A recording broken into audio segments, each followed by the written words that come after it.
Hello everyone, welcome back to my YouTube channel Saini Raskwas vlog. So আপোনালোকে thumbnail লিখি ইতিমধ্যে গম পাইছে যে ভিডিওটো কিহৰ ওপৰত বনাবলৈ গৈ আছো। So দেৰি নকৰি ভিডিওটো আৰম্ভ কৰো আহক। আৰু যদিহে আপুনি মোৰ ভিডিওটো প্ৰথম চাইছে তেনেহলে সোনকালে লাইক কমেন্ট শেয়াৰ কৰাৰ লগতে মোৰ চেনেলটো সাবস্ক্ৰাইব কৰিবলৈ একেবাৰে নাপাহৰিব। সো আজি টপিকটো হৈছে APSC ওপৰত।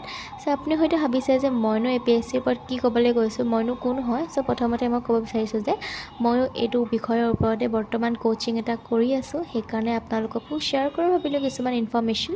আপোনালোকে হয়তো গম পায় যে এইবিলাক কোচিঙত কিমান বেছি পইচা লাগে আৰু সকলোৱে হয়তো এইবিলাক এফৰ্ড কৰিব নোৱাৰিব পাৰে। সেইকাৰণে মই ভাবিলো যে সকলোখিনি নোটছ মই আপোনালোকৰ লগত শেয়াৰ কৰিম যাতে আপোনালোকৰ সুবিধা হওক আৰু জ্ঞান বিলালে যেহেতু জ্ঞান বাঢ়েও। সেইকাৰণে প্ৰথমতে ক'ব বিচাৰিছো যে এইবিলাক বিষয়ৰ ওপৰত পঢ়িবলৈ কলেজৰ টপাৰ বা স্কুলৰ টপাৰ হ'ব কোনো দৰকাৰ নাই। আপোনালোকৰ নিজৰ ওপৰত বিশ্বাস যদি আছে যে আপুনি এইটো কৰিব পাৰিব বা এইটো বিষয়ৰ ওপৰত আপোনাৰ যদি ইন্টাৰেষ্ট থাকে তেনেহলে নিশ্চয় আপুনি পাৰিব।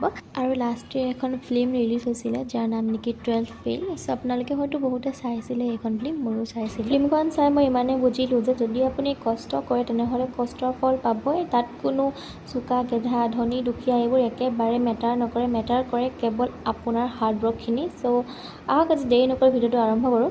সো মই এতিয়া কোচিং কৰি আছোঁ SPM IAS একাডেমি গুৱাহাটীত। এই বুকছখিনি মোৰ তাৰ পৰাই দিছিলে। সো ফাৰ্ষ্ট বুকখন আছে ফাণ্ডামেণ্টেল অফ ইকনমিক, তাৰপিছত হৈছে Indian economy, Indian society, science and technology, international relations, Assam পেডিয়া, Indian art and culture, geography, environment and ecology, Indian polity,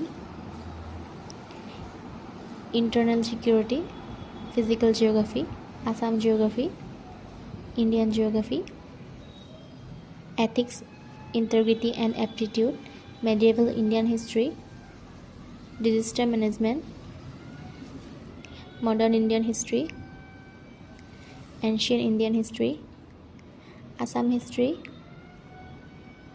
Assam economy।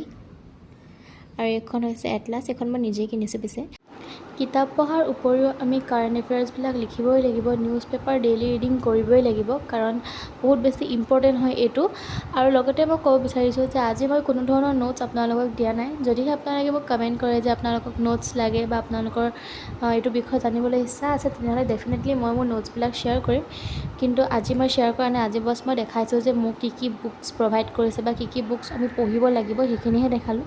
চ' আজিলৈ ভিডিঅ'টো ইমানেই আছিলে, আশা কৰোঁ চাই ভাল পালে। চ' আজিলৈ আহিলোঁ, বাই।